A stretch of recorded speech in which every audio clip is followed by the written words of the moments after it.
जय गुरु जी संगत जी। जय गुरु जी। शुक्राना गुरु जी। मैं आपकी गीतू जैन दिव्या आभा से आपके लिए सत्संग लेकर आई हूँ, जीवन मृत्यु के रचयिता। आपने मेरे पहले भाग में सुना होगा। अब हम उससे आगे कंटिन्यू करेंगे, जो है नरेंद्र अंकल का। आइए पढ़ते हैं आगे, अंकल क्या बोलते हैं। उनका अगला सत्संग है मृत्यु पथ से बचाव। जनवरी 1998 में 3 साधु नरेंद्र के घर आए। उनमें से एक भविष्यवाणी करने लगा और नरेंद्र की माँ को बताया कि उनके पुत्र की अब तक मृत्यु हो जानी चाहिए थी। यह सुनकर माँ ने नरेंद्र की पत्नी को बाहर बुलाया।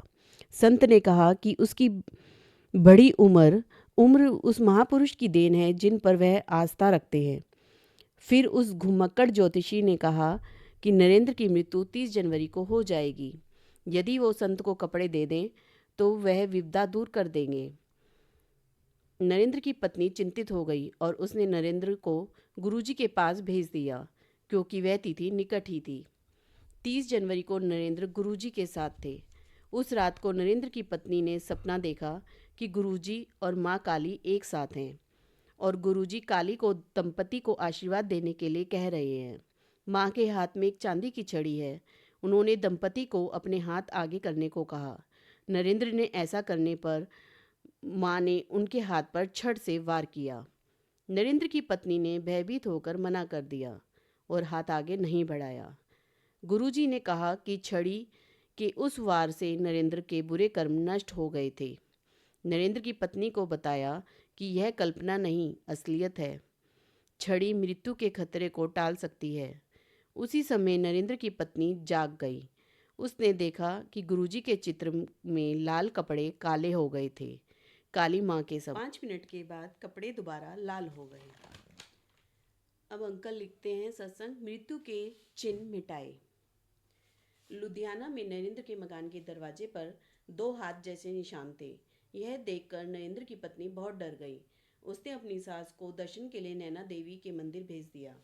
फिर नरेंद्र की पत्नी घर साफ करने और उन निशानों को मिटाने में लग गई। रात तक उस हाथ में सूजन आ गई थी और बहुत दर्द होने लगा था, क्योंकि उन चिन्हों को मिटाने के लिए अपने हाथ से बहुत कोशिश की थी। 4 दिनों में लेफ्ट यानी उल्टे हाथ में लकवा आ गया। डॉक्टरों ने दवाइयाँ देकर आराम करने को कहा। नरेंद्र जालंधर ऑफिस में काम कर रहे थे। पत्नी की खबर सुनकर घर आना चाहते थे, किंतु पत्नी ने फ़ोन पर उन्हें चिंता मुक्त रहने के लिए कहा। हमेशा की तरह गुरुजी ने उन्हें ठीक किया था। उसने बताया कि वह गुरुजी की तस्वीर के सामने अपना दुख बता रही थी और अचानक गुरुजी उसके सामने प्रकट हो गए। गुरुजी के प्रकट होने के अचंभे से मैं शांत हो गई। उन्होंने बताया कि वे निशान मृत्यु के संकेत थे, जो उन्होंने हाथों के लकवे में बदल दिए थे। गुरुजी ने अपने भक्त के हाथ मसले और फिर उन्हें हिलाने को कहा। जब वह हिला नहीं सकी तो दोबारा वही इलाज किया और इस बार वह हाथ को हिला सकी। लकवा गायब हो गया। गुरुजी ने सलाह दी कि वह अपनी सास से उनके चित्र पर जल डलवाए और इस जल से उन चिन्हों पर छींटे मारे जाएं। छींटे मारते ही वह भूरे से लाल रंग के हो गए। गुरुजी बोले कि उन्हें आशीर्वाद मिला है। आगे अंकल सुनाते हैं नैनीताल का निमंत्रण।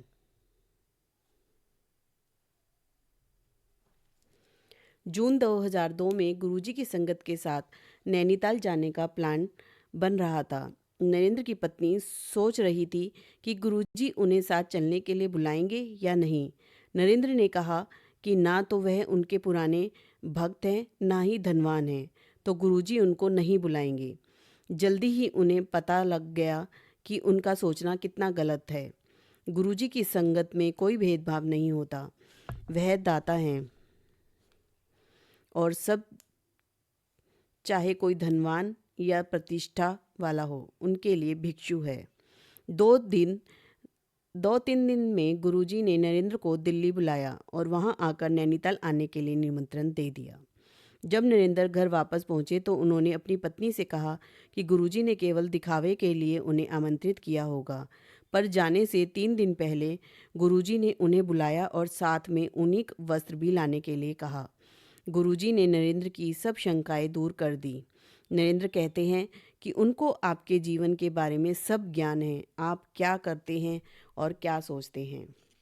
नैनीताल पहुंचने पर गुरुजी ने नरेंद्र से कहा कि वे डिप्लोमा यानी डिग्री पाठ्यक्रम करें। नरेंद्र ने कहा 10 साल के बाद पढ़ाई करना बहुत मुश्किल होगा, लेकिन गुरुजी ने दृढ़ता से कहा कि यह कोर्स करे। नरेंद्र ने पढ़ाई शुरू कर दी। परीक्षा के समय नरेंद्र ने गुरुजी से सहायता मांगी। गुरुजी की कृपा से 2 वर्ष में ही पूर्ण हो गया और यह खबर देने के गुरुजी के पास गए। नरेंद्र खुद हैरान थे कि वे इतने अच्छे परीक्षा कैसे दे पाए। गुरुजी ने कहा जो परीक्षा मैंने ही लिखी थी तो सफल होना ही था। यानी गुरुजी की कृपा से नरेंद्र ने MBA पूरा कर लिया। आगे नरेंद्र अंकल का सत्संग है। सबको आशीर्वाद दिया गुरुजी ने। गुरुजी सभी को समान रूप से आशीर्वाद देते हैं। उन्हें भक्त के भूतकाल से कोई मतलब नहीं होता। वे कहते हैं कि सच्चाई और अच्छे विचार ही सबसे बड़ा उपहार है उनके लिए। अच्छे बुरे, अमीर गरीब सब उनके लिए एक समान हैं। जो भी उनके पास सच्चे मन से आता है उनकी कृपा होती है। लेकिन गुरुजी के पास हमें अहंकार को समाप्त करके समर्पण करना अनिवार्य है।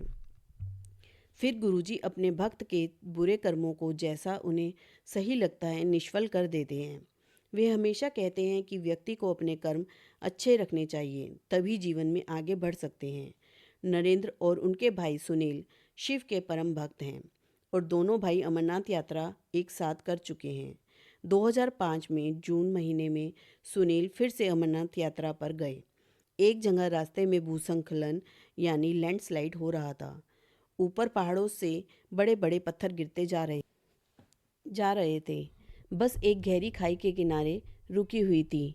सुनील ने गुरुजी को याद किया, उनका चित्र निकालकर उसके ऊपर जल छिड़का और उसी दिशा में जल छिड़का जहाँ से पत्थर गिर रहे थे। अचानक पत्थर गिरने बंद हो गए। इससे उनकी और बाकी यात्रियों की जान बच गई। वापस आने के बाद जब सुनील दिल्ली में गुरुजी के दर्शन करने गए तो गुरुजी ने कहा कि अपना नया अनुभव संगत को सुनाओ। उनके जीवन की रक्षा करने के लिए गुरुजी ने कई यात्रियों को जीवन दान दिया था। यह पहली बार नहीं था। सुनील को गुरुजी पहले भी जीवन दान दे चुके थे। सन 2000 में सुनील का अपेंडिक्स का ऑपरेशन हुआ था। उसके बाद उनकी हालत बहुत खराब थी। मूत्र नहीं आ रहा था। यह गंभीर था। इससे संबंधित दर्द उनसे सहा नहीं जा रहा था। डॉक्टरों के हिसाब से उनकी इस समस्या का कारण उनकी मानसिकता थी और डॉक्टरों ने वेलियम गोलियां दी, पर हालात में कोई सुधार नहीं हुआ। जब सुनील चंडीगढ़ में गुरुजी के पास गए तो उन्होंने 17 गिलास चाय पिलाई, 2 बार लंगर कराया। जैसे ही सुनील जाने के लिए उठे, गुरुजी ने 1 कप चाय और पीने को कहा। सुनील ने कहा कि वह और नहीं पी सकता, लेकिन गुरुजी ने अपने सामने ही पीने के लिए कहा। वह बोले, अब सुन, ठीक हो जाएगा। बाहर जाते ही 10 मिनट तक सुनील मूत्र करते रहे और उसी दिन से समस्या हमेशा के लिए ठीक हो गई। गुरुजी के चाय प्रसाद ने वह कर दिया जो डॉक्टरों की दवाई नहीं कर पाई। 1997 में एक रिश्तेदार की बेटी मधु अचानक बहुत बीमार हो गई थी। उसे सांस लेने में दिक्कत थी, चेहरा नीला पड़ गया, हालत बहुत गंभीर थी। वह गुरुजी की भक्त थी और इलाज के लिए जाने से पहले वह गुरुजी के दर्शन करना चाहती थी। उनके परिवार वाले उसे गुरुजी के दर्शन के लिए चंडीगढ़ लाए। उसे मंदिर की खिड़की के पास बैठा दिया जहाँ से वो गुरुजी को देख सके। उसने रोते हुए प्रसाद के लिए प्रार्थना की। गुरुजी ने उसके विश्वास, आस्था की परीक्षा लेने के लिए उसको सबसे अंत में प्रसाद दिया और कहा कि लड़की को पटियाला के राजेंद्र अस्पताल में भर्ती करवाएं। 2 हफ्ते वहाँ रहकर उसकी हालत बहुत सुधर गई। अस्पताल से छुट्टी के बाद वे गुरुजी के दर्शन करने वापस आई। उसके शरीर में एक बोतल लगी हुई थी, बोतल मतलब ड्रिप, जो गुरुजी ने निकलवा दी। डॉक्टर यह देखकर आश्चर्यचकित रह गए कि उनके अन्य रोगियों को कोई लाभ नहीं हो रहा था, किंतु वह 3 हफ्ते के इलाज से स्वस्थ हो गई थी। सद्गुरु के दर्शन ने दोबारा दिव्य इलाज का काम किया था। गुरुजी की महिमा एक और रिश्तेदार पर भी हुई। जब गुरुजी चंडीगढ़ में रहते थे, लंगर मलेरकोटला से आता था। कुछ परिवारों को लंगर बनाने की सेवा दी गई हुई थी। नरेंद्र की मामी गुरुजी के पास कुछ चपातियाँ बनाकर भेजना चाहती थी। उनकी इस मनोकामना को पूरा करने के लिए अगले दिन एक भिखारी उनके घर आया और रोटी मांगने लगा। मामी ने उसे रोटी देने से मना कर दिया। भिखारी ने कहा कि पिछली रात को तो वह लंगर की बात कर रही थी, पर अब चाय भी नहीं दे सकती। उनको उसका मतलब भी फिर भी समझ में नहीं आया, पर वह उसके लिए चाय और 2 लड्डू ले आई। भिखारी ने उनसे कुछ भी मांगने के लिए कहा। उसकी इस बात को वह समझ नहीं पाई और बोली कि गुरुजी का दिया हुआ सब कुछ है। भिखारी ने कहा, कल्याण होगा। मामी जी भिखारी को शांति से खाने देने के लिए छोड़कर घर के अंदर चली गई। थोड़ी देर बाद देखा तो भिखारी चला गया था और गिलास वहीं रखा हुआ था। भिखारी अचानक से अदृश्य हो गया, वो भी पैसे मांगे बिना। मामी जी को एहसास हुआ कि गुरुजी ही उस वेश में आए होंगे। जय गुरुजी संगत जी। अंकल के और भी चमत्कार हैं जो गुरुजी ने उन्हें ब्लेस किए हैं, वो हम आपको अगले पार्ट में सुनाएंगे। उसके लिए आप हमारे साथ बने रहें हमारे चैनल पर, और हमारे चैनल को सब्सक्राइब करें एंड लाइक करें। जय गुरुजी, शुक्राना गुरुजी।